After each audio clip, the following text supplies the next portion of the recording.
bago tayo mag-secret file, ay ilike mo muna ang video na to at mag-subscribe na sa aming YouTube channel. Don't forget to click the notification bell para hindi ka nahuhuli sa latest episode ng DJ Rocky's Secret Files.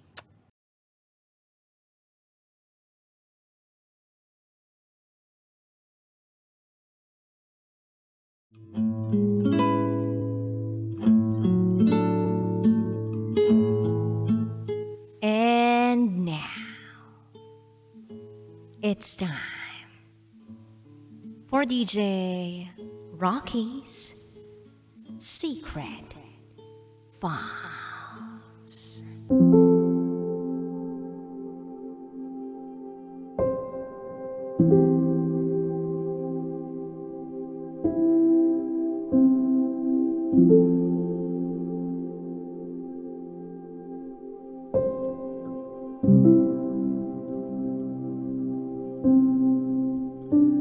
Hindi mo raw pwedeng maging kaaway ang kapatid mo.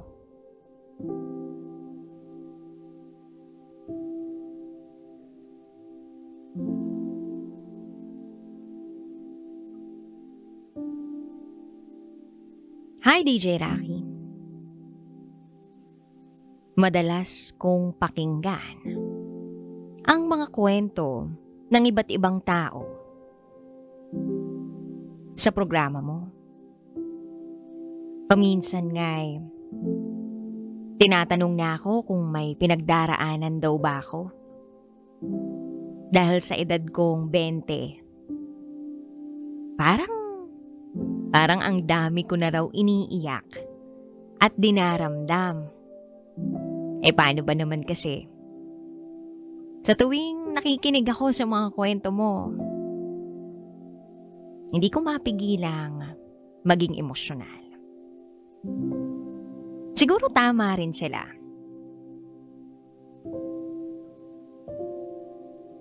Marami akong pinagdaanan. O baka naman, sadyang namimiss ko lang siya. Oo, siya.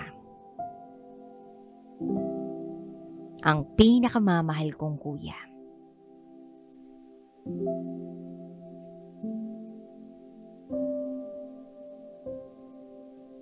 Itago mo ako sa pangalang Beth. At ito, ang aking secret file. Bunso ako sa 7 magkakapatid. Yung kuya na tinutukoy ko, pang-anim. Magkasunuran kami kumbaga.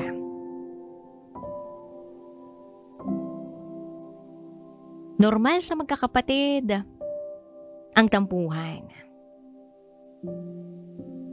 Normal din na magkasundo.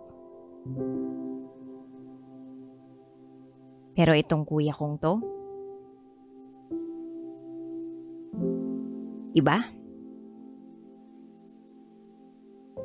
Sobrang lambing, masuyo, at lagi niyang ipinararanas sa akin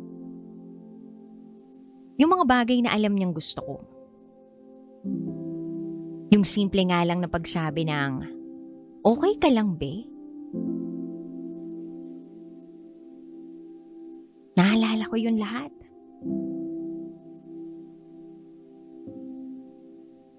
Naalala ko tuloy nung mga bata pa kami.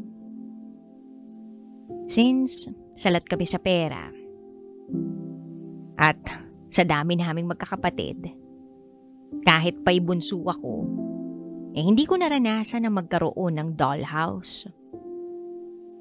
Kaya yung mga laruan ko gawa sa papel. O yung mas kilala na paper doll. Isang araw nung nakita ako ng kuya kong si Kuya Uwa na naglalarong mag-isa sa sulok, na para bang kinakausap ang sarili. Bigla niya akong tinabihan. Tapos nag-abot sa akin ng lalagyan ng sapatos. Ginawa niya tong hugis bahay. Sabay sabing, Oh, para may bahay ang mga laruan mo. Manghang-mangha ako sa ginawa niya. Doon ako mas napalapit sa kanya. Madalang din naman siyang lumabas. At madalas, kami ang naiiwang dalawa sa bahay. Kaya siguro mas naging magkasundo kami. Naalala ko pa nga, nung gumawa siya ng parang grocery store sa taas ng bahay namin. Dahil sabi ko, hindi ko pa nararanasan ang mag-shopping. Dagdag pa ro ng mga ice cream na gawa sa papel para kumpleto ang lahat ng bagay na maihahalin tulad sa mall. Ang saya-saya ko at naranasan ko yun. At ginawan yun ng paraan ng kuya ko. Alam mo, DJ Rocky, ang galing ni Kuya Owa sa pagdodrawing.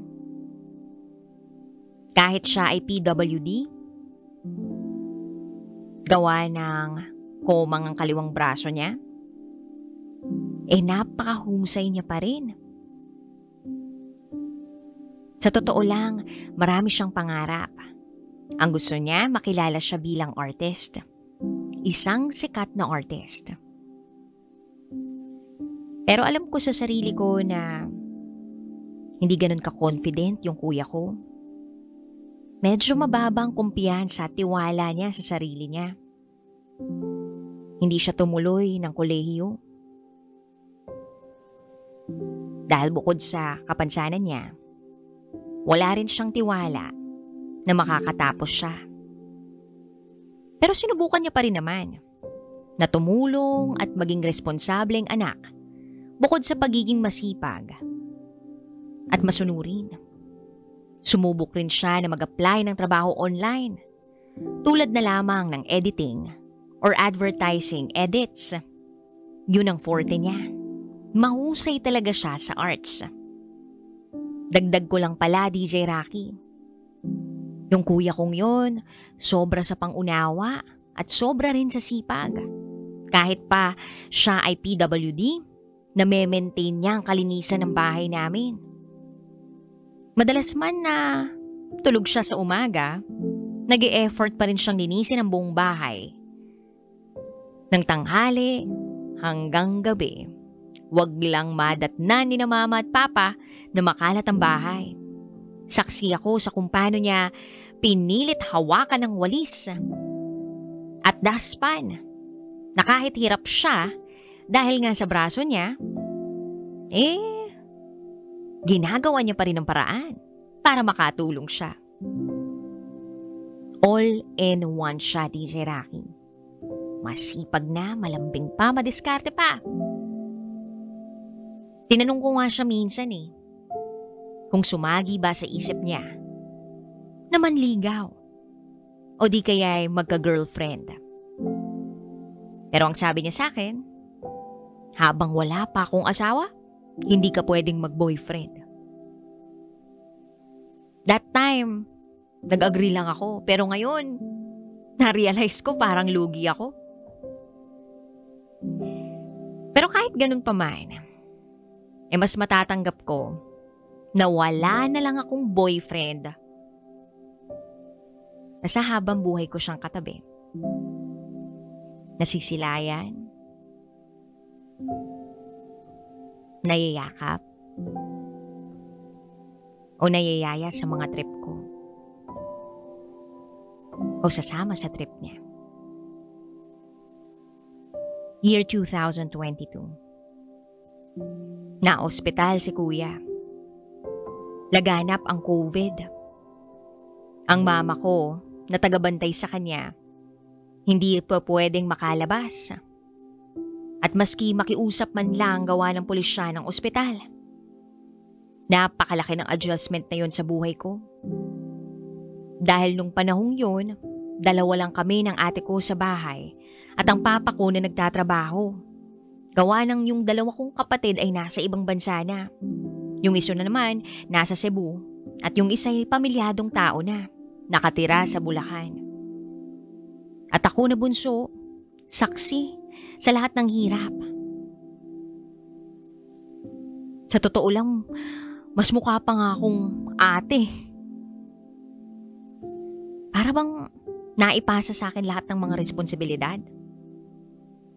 Gayunpaman, ang tanging nasa isip ko lang ay maging ayos ang kalagayan ng kuya ko. Sa umaga, mag-aasikaso ako ng mga pamangkin. Tapos didiretso ng ospital para maghatid ng mga kailangan at pagkain ni na mama at kuya. At pag-uwi naman, magluluto para sa ihahatid sa ospital. Sa hapon naman may online class pa. May mga inireklamo ko noon. Pero mas matimbang yung iniisip kong kalagayan ng kuya ko. Alam kong nahihirapan siya noon. At ang tanging panalangin ko lang ay gumaan ang lahat sa amin. Lumipas ang ilang linggo. Tila walang maayos na pagkakakilanlan sa kung ano nga bang pinagdaraanan ng kuya ko. Hanggang sa humantong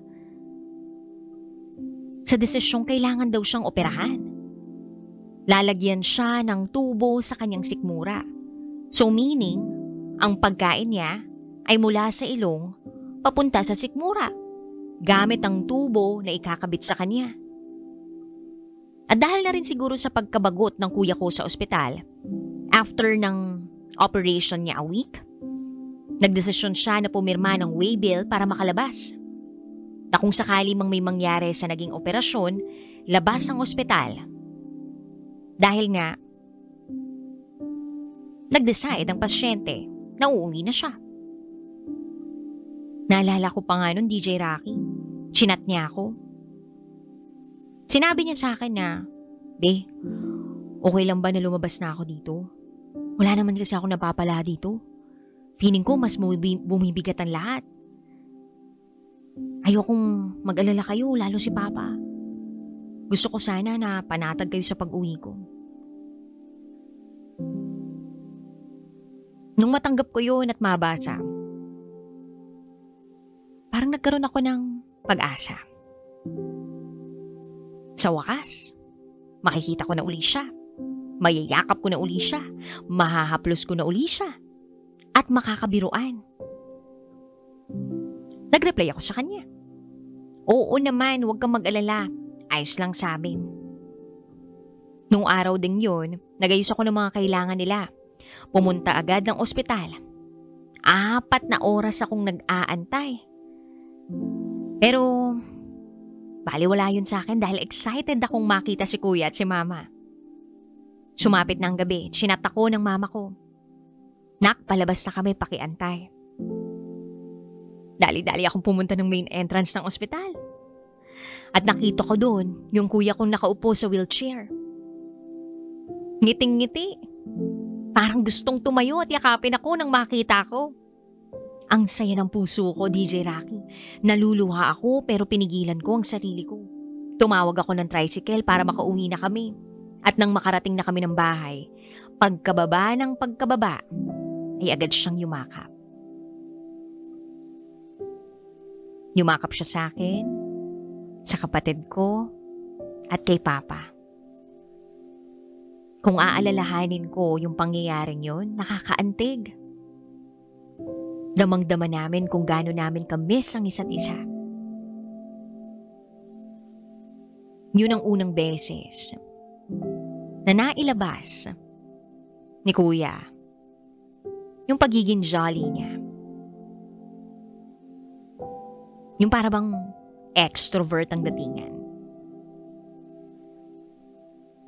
Kaya lang, hindi nagtagal yung kasiyahang yun. Kinabukasan, nagkaroon ng komplikasyon agad. Nagkaroon ng bara yung tubo na kinabit sa kanya. Wala kaming choice, DJ Rocky, kundi dalhin siya sa ospital uli. Maswerte kami at may tumanggap naman sa kuya ko kahit laganap pa rin ang COVID. Kaya lang, ang hindi namin inaasahan, Wala pang magdamagang napalitan ng tubo niya. Nagbara na naman. Senyales na hindi na naman siya makakakain. Gawa ng hindi dadalo yung liquid food na dapat niyang i-intake. Kaya no choice na naman kami, kundi dalhin kinabukasan sa ibang ospital si Kuya. Pero yung ibang ospital na pinuntahan namin kinabukasan, hindi kami tinanggap. Kaya bumalik kami dun sa ospital kung saan siya inoperahan. Nung una pinagalitan kami. Bakit daw kasi pinauwi agad? Di ba? Pumirma nga ng waybill dahil kagustuhan yun ng pasyente. Makalipas ang ilang araw, umayos naman. At yun ang akala namin. Meron palang malalim na inililihim si Mama sa amin. At itong lihim na to ay hindi niya sinasabi kanino man. Siguro'y naiisip niya na masasaktan kami lahat. Lalo na ako. Ang eksena ko noon, tuloy ako sa paghahatid ng mga kailangan nila sa ospital. Binili ko ang mga kailangan niya. Then October 4, 2022.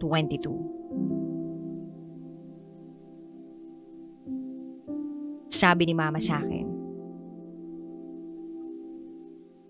"Anak, ipagpapatuloy pa ba natin ang oxygen ng kuya mo?"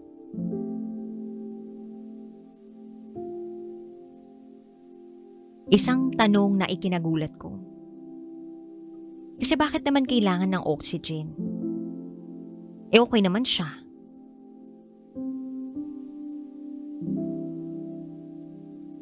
Then maya-maya pa sabi niya, kasi ang totoo anak, 3 days ng comatose ang kuya mo. Hindi ko lang sinasabi sa inyo kasi baka mabigla kayo. At baka mag-alala kayo lalo. Lalo ka na anak. Pumapasok ka pa naman sa school. Pagkarinig ko noon, nanghina ako. Ha? Unconscious si kuya?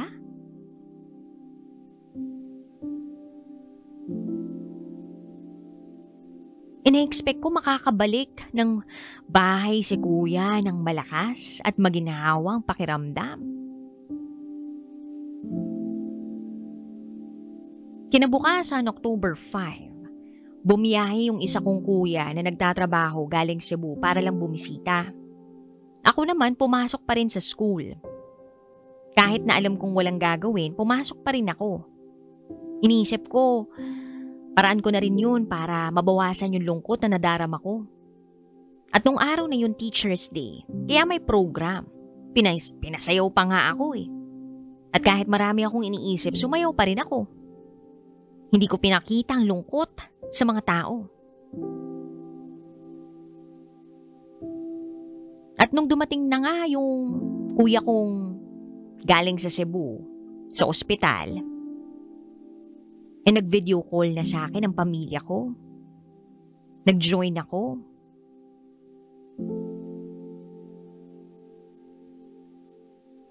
So, akala ko masaya lang ang lahat. Dala namin ang pag-asa na magiging okay ang lahat. Yung lahat sila nasa video call. Actually, video group chat. Umiiyak pala sila. Hindi ko sila masyadong naririnig eh. Pero nakikita ko yung mga mata nila dun sa screen ng cellphone ko na naiiyak sila. Hindi ako makafocus eh. Napaisip tuloy ako kung ano nang nangyayari. Hanggang sa lumapit ako dun sa phone ko. Tapos sabi ng isa kong kuya, kung pagod ka na, sige na ako ng bahala kay mama at papa. Pangako ko na hindi ako lalayo para maalagaan ko na sila.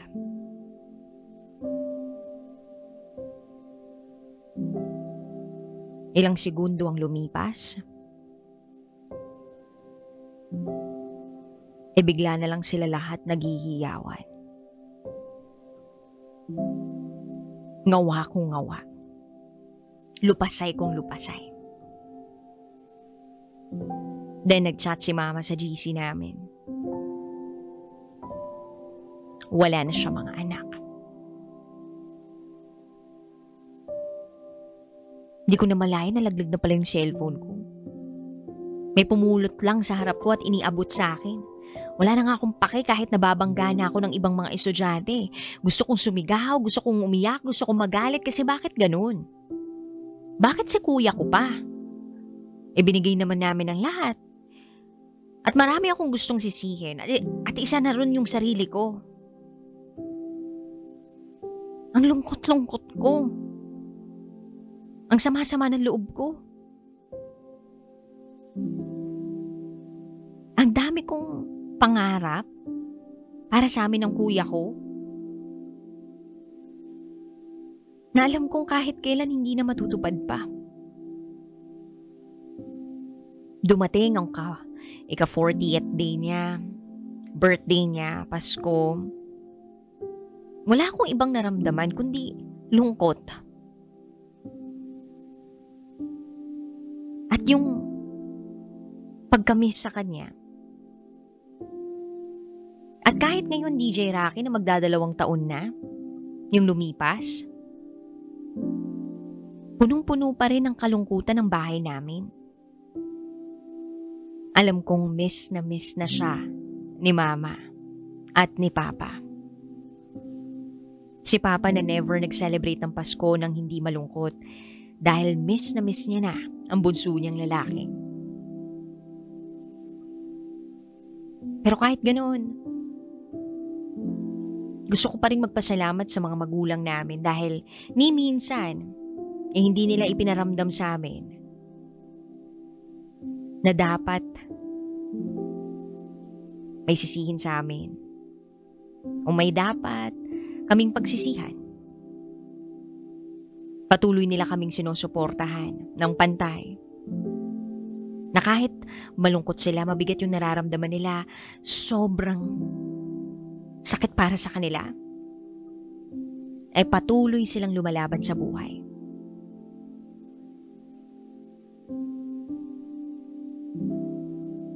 And malamang,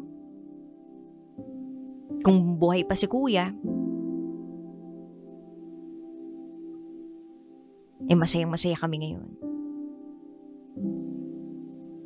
At kung sakali man na merong paraan para marinig ako ng kuya ko, pa-share naman O baka pwedeng magbigay na lang din ako ng mensahe rito. Kuya Uwa, napakabuti mong tao. Napakasipag mo. Napaka-optimistic mo. Napaka-selfless mo. Ikaw ang the best artist sa buong mundo. Alam ko na kung nandito ka, matutupad mo yung pangarap mo na maging sikat na artist sa isang cartoons company. Kasi the best ka. Just so you know, sabay-sabay pa rin kaming kumakain tulad ng hinihiling mo. Nililinis ko pa rin ang kwarto ni Papa at Mama tulad ng kinagisnan mo. At sa araw-araw, hindi ko pa rin nakakalimutan na maglinis tulad ng ginagawa mo. Mahal na mahal ka namin, Uwa. I hope to see you in heaven. You will be forever in our hearts. DJ Rocky, maraming salamat sa pagkakataon na maibahagi ko ang kwento ko. Marami kasing nagsasabi na okay lang na mag-away ang mga kapatid. Pero isa sa mga natutunan ko sa kuya ko, hindi pwedeng maging kaaway ang kapatid mo. Siya ang magiging kasangga mo. Buhay pan o patay. Kailanman hindi magwawalay.